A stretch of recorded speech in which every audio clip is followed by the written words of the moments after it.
what is the A320 Neo? Why is it cool? You know, like why do you want to fly it? Well, I think one of the main things we move over to here is the engine, right? The engine is what makes the Neo the Neo.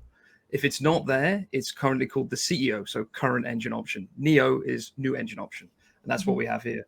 And it is masterpiece maybe is a bit too far, but it's somewhere close to that. This engine uses around 15 to 20% less fuel than the old engine.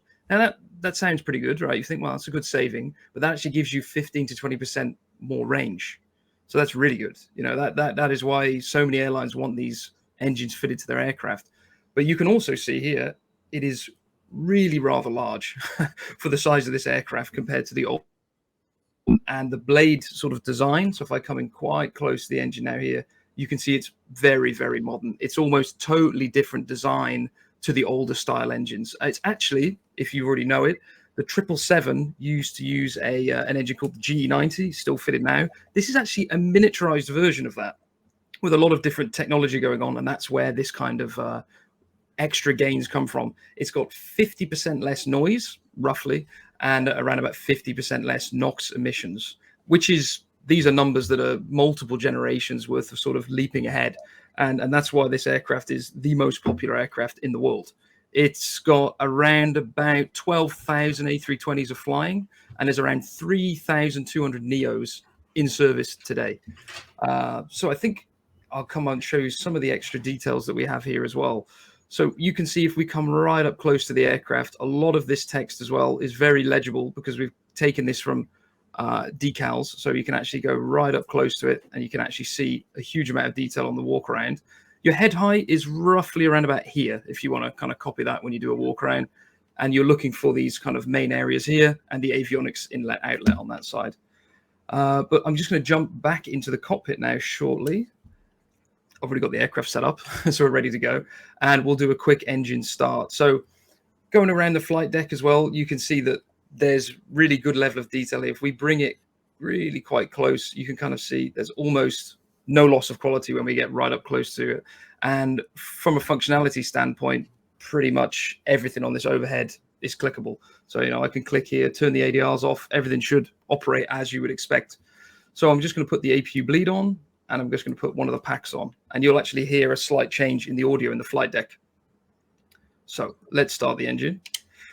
First of all, you move it to ignition start. And you can actually see this is something that's slightly different on the Neo. These FADECs here, they power up. So you saw we had the amber X's before.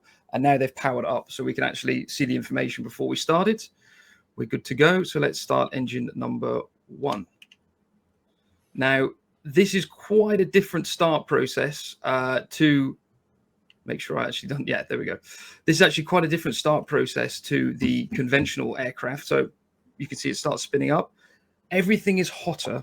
Everything is faster on the Neo because it's that next generation of technology. So generally you would see on older engines when you get to about 20% N2, something like that, the fuel will start to go in. So you can see now no fuel's going in and it's going to keep going till about 30%, something like that. And then we'll see the fuel being introduced. So it should do it around about now.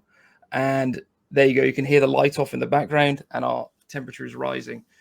Now, here's an interesting thing that we've been able to model. This aircraft here today, we're at Le Bourget Airport, roughly around where the Paris Air Show is set. And if you've done an engine start within 6 hours, the engine will actually crank to cool itself down because the engine gets so hot in normal operations. It has to cool itself down before it starts. And it will do that for a full around 55 seconds. So if you get this aircraft and you think, what's the engine doing? Is it broken? No, you've just done a turnaround. The engine's already warm and it's going to be cooling itself down. It's not necessarily based on temperature. It's based on time. So that's engine number 1 started. So let's do number 2. While the engine is starting there, we can talk a little bit more about some of the details that we've been able to capture inside here. So this is always an interesting one with Airbus aircraft. So opening the window, you think, okay, we just open the window, which is fair enough. But now we go to close the window, and it actually won't close. Now, this is a real feature of the aircraft. You have to unlatch the window lock, come back, and then close the window. Reason for that is if you were evacuating the aircraft as the pilots from the flight deck, the window would slide back and hit you. So you need to unlatch it and then allow it to close back forward again. which we've modeled the correct way to open and close the window. It catches people out in the real aircraft. I've seen it trying to move it. You think, why won't it open? Why won't it close? But that's the reason why. So yeah, we're nearly done on the engine start here, but you can already see what I'm talking about with temperatures wise. Everything's just a little bit more with the Neo. Now, let me just make sure we get all this set up properly. So we're going to arm the ground spoilers, do this, and we're going to turn off the rest of the items. Now, one thing that we've integrated as well is we've used the new Sim Update 15 ground handling in the A320, and I think it gives a really nice feeling for when you're taxiing the aircraft. So I'm going to just show you now. So if I release the parking brake, and I just add a little bit more power onto the aircraft, we start to roll. Now I'm going to move my rudder full to the left, and I'm going to move it full to the right. And then it kind of has a bit of momentum to it where it wants to try and skid the nose wheel, which is absolutely realistic. And I think it gives a really great feeling for the aircraft now. So I'm just going to do a very quick takeoff. We're all programmed here. And I'm going to talk as we taxi out a little bit more about the fly-by-wire going on here. So the Neo is unique because the fly-by-wire actually starts to kick in at around about 80 knots on the takeoff roll. So when you pull back on the stick, you're actually already in the fly-by-wire range. And what it does is it will pitch the aircraft up so you can't really strike the tail, which is very nice to have. And also it means that no matter what sort of setting you've got and sort of center of gravity and things like that, it compensates for it to give a much more consistent feel. So I'm just going to do a takeoff now. So we've got our 50%. I'm going to put the thrust down, and you can see the engines are stabilizing, and I'm going to do a full power takeoff. So Mantoga SRS, and there it goes. Now the engines, they may sound like, that's my mistake. Serves me right for not using the takeoff memo, but it'll be fine. So let's just cancel that. So we've got the flaps out now, that's fine. So when we reach the 100 knots now, we've neutralizing the stick, and we reach V1, and I'm just pulling back slightly on the stick. You can see I'm not moving it, but it's actually pitching itself up slowly over the time, gradually get into the air. Now, I'm going to release the stick, and the fly-by-wire is fully active, and we are in the air with the gear up. Nice. So let me just bring that up there. Okay. Now, one thing I'm just going to quickly show you, and I think that's probably about all we've got time for, is I'll do a fly-by-wire demonstration. So if you imagine right now, we've got full power audio available. And what I'm going to do is put one of the flaps down another setting, and I'm just going to pull the stick all the way back. And you can see that it starts to hit this limit here. It will not go any higher. And I'm going to hold the stick back just to prove it. You can kind of see the flight controls are fully back. It's going to keep climbing, keep climbing, keep climbing, still not letting me lower the nose. Once it reaches here, the nose is now coming down by itself, if you can see that. So it's just holding the absolutely maximum that it can climb. And we still have roll control from the aircraft, and we're not stalled, which is pretty cool. Absolutely fascinating stuff that Airbus do. So I think that's about all we've got time for, unless we've got some questions as well. There were a couple. Yeah. Yeah, go. One is, when is this coming to the sim? Well, it should be coming with the Sim Update 15, if that's correct. That is correct. Yeah.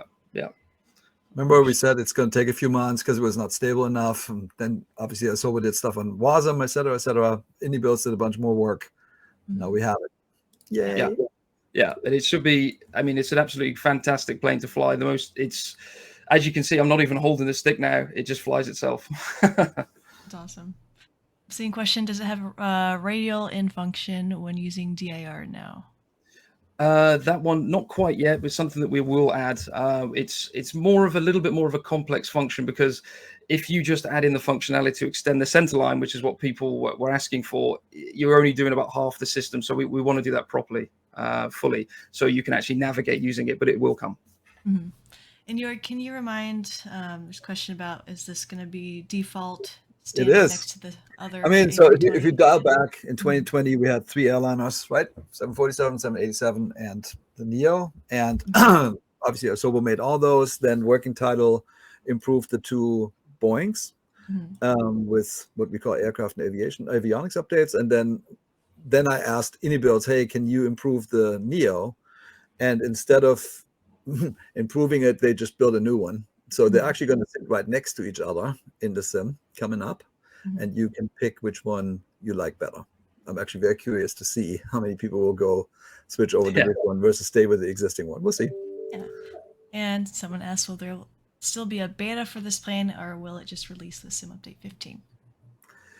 We're out of time with the betas. So, but our test team has been testing this with iniBuilds, of course.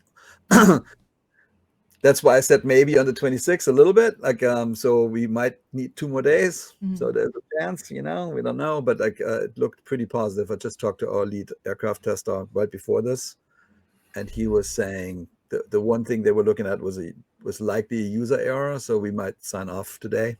It's up to our SQ department. Great. Well, awesome. Cameron, thank you for showing us the features of the A320 Neo and for joining our stream. Yeah, we're looking forward to that coming out in a few weeks' time. We will move on now